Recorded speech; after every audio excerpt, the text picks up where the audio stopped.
Well, hello everyone, and welcome to today's talk. It's the 8th of June 2024, and today I want to talk about how economic ignorance could result in New Zealand being scammed out of billions of dollars by some of the world's largest corporations. A few weeks ago, I noticed the New Zealand Managing Director of the consulting firm WSP, Ian Blair, publicising an executive summary of a report that will come from the partnership between WSP and the Helen Clark Foundation called Bridging the Infrastructure Gap, Funding and Finance. And it was written by Carly Mercier. She's a WSP fellow. WSP is an international consultancy firm who are owned by large corporations that include Vanguard and Blackrock. And Helen Clark of the Helen Clark Foundation think tank is one of the world's best known globalists, working in the UN between 2009 and 2017. WSP and the Auckland University of Technology are the sole funders of the Helen Clark Foundation. And so it looks like this so-called think tank is actually there to support large private corporations. Understanding who the Helen Clark Foundation is important because they say on their website that they aim to produce public policy research. So what they're doing really is producing policy publications in New Zealand that will benefit large private corporations rather than the people of New Zealand. The executive summary that they have just released basically states, and I quote, Aotearoa New Zealand faces a large shortfall in the quantity of infrastructure we need in the future and the quality of what already exists. Now, the fact that they call our country Aotearoa New Zealand is a clue to the quality of the report and the type of people WSP and their partner, the Helen Clark Foundation, are. Basically, they're ESG'd up to their eyeballs and pushers of climate doomerism, or rather they're pushers of fear. However, the basis of the report is true. New Zealand is lacking in quantity and quality of infrastructure. In fact, the New Zealand Infrastructure Commission has said in its policy position statement that New Zealand would have to spend $31 billion each year for the next 30 years to get us where we need to be. So back to the wokesters at WSP and the Helen Clark Foundation and the executive summary report. And this is where things start to get sinister. In short, they state that New Zealand can't afford to build its own infrastructure without going deeper in debt, which means higher taxes and user charges for everyone. They also state that the current coalition government has expressed an interest in public-private partnerships, and that there is good evidence that public, we'll call them PPPs, deliver projects on time and on budget better than traditional procurement.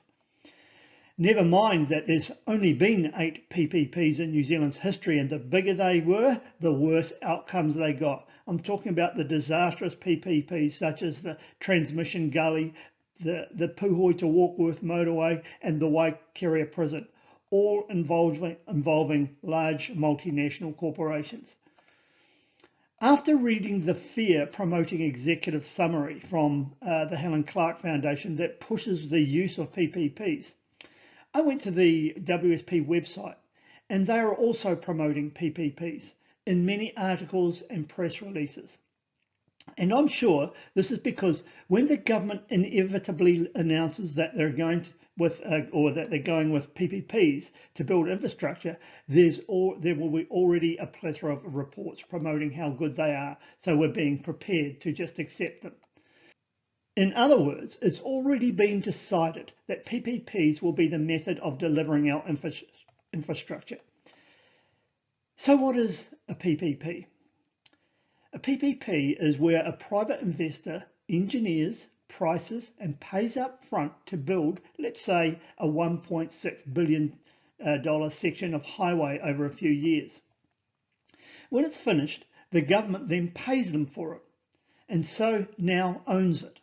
But the investor then runs the infrastructure for the next 20 or 30 years, paid handsomely by the government to do so. Now, you must remember that large corporations such as BlackRock and Vanguard are major shareholders in the investment companies. They are also major shareholders in the consultancy firms, the supply chain companies, the construction companies, and the facilities management companies. So they're creaming it all the way through. Not only that, but the profits they make go offshore. So very few New Zealand companies do well out of these deals. It's about the most unproductive way for the government to provide infrastructure. Call in overseas giants to build it and maintain it. Meanwhile, they pay the largely unskilled New Zealanders peanuts to work for them. However, it's clear WSP and the Helen Clark Foundation clearly are using fear to push for PPPs in their reports and articles.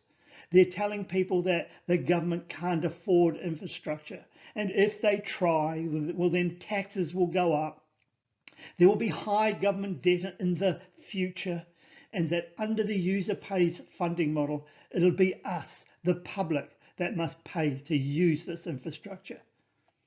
Here is the WSP Director of Infrastructure, Vinnie Minnitt, telling the public of New Zealand there are only 3 ways to fund infrastructure. A really easy way to think about it is there's really only 3 broad buckets of ways to fund projects. There's taxes, where everybody pays, and there's rates, where a subset of people pay, and there's user fees, where only the direct users of a project or a piece of infrastructure pay for that asset. So they are generating fear of something that they predict will happen in the future if we do not do as they, the so-called experts, tell us to do. They have laid out only 3 ways for infrastructure to be built, and all of them involve the New Zealand public paying for it. However, WSP have left out the obvious way to build infrastructure. That is, for the government to simply call for tenders and then issue the currency to the successful bidder, a New Zealand company hopefully, as they build it. Issuing currency to provide for the people of New Zealand is the role of the New Zealand government. It is obvious that none of the people working for WSP or the Helen Clark Foundation or any of our current politicians in New Zealand understand government monetary operations. If they did, they would realise that there is no reason to bring in mega foreign corporations to fund and build our infrastructure. So you might ask yourself, why does no one understand New Zealand government monetary operations? Well, one reason is because they all learned their neoclassical economic rubbish from universities. These places were captured by corporate fraud decades ago, and students receive propaganda, not an education. The large corporations, who are ultimately all owned by a very few entities such as BlackRock and Vanguard, have a vested interest in teaching fake economics to the entire population. In short, at uni, you'll be taught that the government runs the country just like the public runs a household, which is absolute garbage, yet almost everyone believes it. If you then look at some of the funders of these universities, you'll see that many of them are owned by the large corporations that benefit by teaching fake healthcare, fake economics, and introducing Marxist degrees designed to divide the people of New Zealand. Amazingly enough, along with Helen Clark and the people at WSP, our economically illiterate politicians believe that we're still on the gold standard and shuffle rooms full of cash about in banks. They even convince themselves that's how it works by introducing garbage legislation such as Clause 26G of the 1989 Public Finance Act. Look it up. Essentially, Clause 26G states that the government can't spend more than they take in taxes, which is obvious rubbish, and practically no country operating a fiat currency ever spends less than the tax take. But these people think they are being fiscally austere when they don't spend money on infrastructure that New Zealand needs. They believe that when it comes to building infrastructure, they have to take money from people and business in the form of taxes and hoard it all in vaults in a bank somewhere, leaving it there, watching our poor and elderly die in squalor, just so they can slowly save it up to hand it out as projects are being built. Not only that, but they also believe that if they haven't hoarded enough money, they will have to borrow the money, i.e.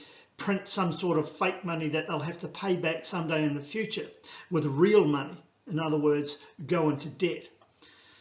In their reports, WSP and the Helen Clark Foundation are relying on this widespread economic ignorance to bring in the large international corporations to fund our infrastructure, which will result in our country being indebted to these corporations and paying them for the next 20 or 30 years after each of these projects is done. This is an international scam played out on the government and the people of New Zealand. It's international corporation on the same scale as COVID-19 and the so-called vaccine scam. And here's why it's a scam. New Zealand operates a fiat currency. Essentially, there is no money backed by gold anymore. Instead, as individuals, you have a score on an electronic ledger that's controlled by your bank. If you open your bank account online, you can see your score rise and fall as you make transactions each day. If you use cash, it's just a promissory note, and you agree on its value at the time of each transaction you make with someone else. We have been operating with this pure fiat currency since 1933 without any problems, other than the fact that almost no one understands how a fiat currency works. Currency, or the New Zealand dollar, is a public monopoly, and the government are the sole issuer of it. They create it via an instruction to Treasury to credit the Reserve Bank. They simply type it in on a keyboard, and when the taxes are collected or bonds mature, it's simply destroyed. Here's Yong Ha, the chief economist of the Reserve Bank, telling everybody so much on TV a few years ago. Eventually, at some stage in the future, the government repays you, what happens to the money? It gets unprinted, if you like. So, just like us creating money as a few keystrokes on an electronic ledger, that suddenly money turns up. When that money gets repaid, it sits on the Reserve Bank's balance sheet, and we just metaphorically destroy it by undoing it with a few keystrokes. So, this is important to understand.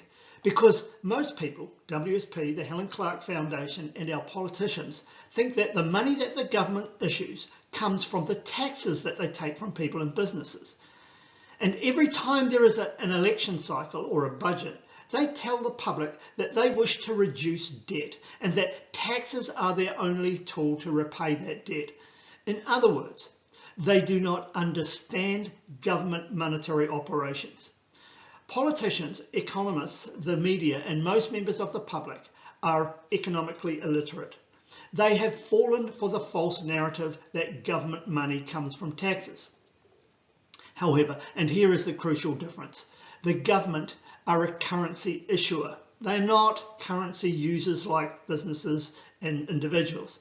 The government should not try to run the New Zealand budget like a household's budget, because doing so results in the lack of infrastructure that we are seeing right now. To build infrastructure, the government just need to call for tenders and issue the currency to the successful bidder, hopefully a New Zealand-owned company, and that they haven't driven down the tender price. They don't need BlackRock or Vanguard corporations or globalist Helen Clark anywhere near them. The currency that the New Zealand government issued to build infrastructure is not a debt, it is an investment in New Zealand. Sure, there may be a negative number showing on the electronic ledger, but those numbers are just created by a keystroke on a PC. There's no shortage of money in New Zealand, and technically the government cannot be insolvent. If we build $31 billion of infrastructure, and there is a negative $31 billion number showing on the Reserve Bank's electronic ledger, it's merely a numerical entry that equals the value of the infrastructure created and that is owned by the New Zealand government. No one needs to pay extra taxes. There is no requirement for increasing rates or user pays, and it doesn't have to be paid back. The money wasn't borrowed from anyone in the first place. It was created. Remember, the New Zealand currency is a public monopoly, and the government's role is to provide for the people of New Zealand, and that's how a fiat currency system is supposed to work. As long as the currency issued is for the productive purposes, i.e. full employment and world-class infrastructure, it won't hurt New Zealanders in the slightest. In fact, we will all benefit from it. In summary, corporate capture is very hard to avoid because the global economy is run by those most able to influence how we think about the world. The BlackRocks, Vanguards and the Gateses of this world own the media. They control the narrative and they have captured the students' minds. Those students go on to run our local and central governments, and that is precisely why we find ourselves captured by international corporations. What I'm telling you about government monetary operations, which is all explained within modern monetary theory, should be obvious to every economist and policy maker. However, think tanks and policy influencers such as the Helen Clark Foundation and consulting firms such as WSP who fund them are either ignorant, stupid, or willfully working in cahoots with these large corporations to swindle money out of countries such as New Zealand. I'll give the benefit of doubt to most of the staffers at WSP. They don't understand government monetary operations. However, Helen Clark has links straight to the UN, WHO and the IMF, who I am sure are at the centre of these scams. Somehow, we need to elect people who understand this capture into government. However, when I last tried, I was immediately cancelled by the very corporations that have captured us. My Facebook account was shadow banned and mainstream media plastered me and my books on One Network News, insinuating that I was a racist. So it's not going to be easy. Thank you for your time today. Please share this video to educate others. I've been Andy Oakley.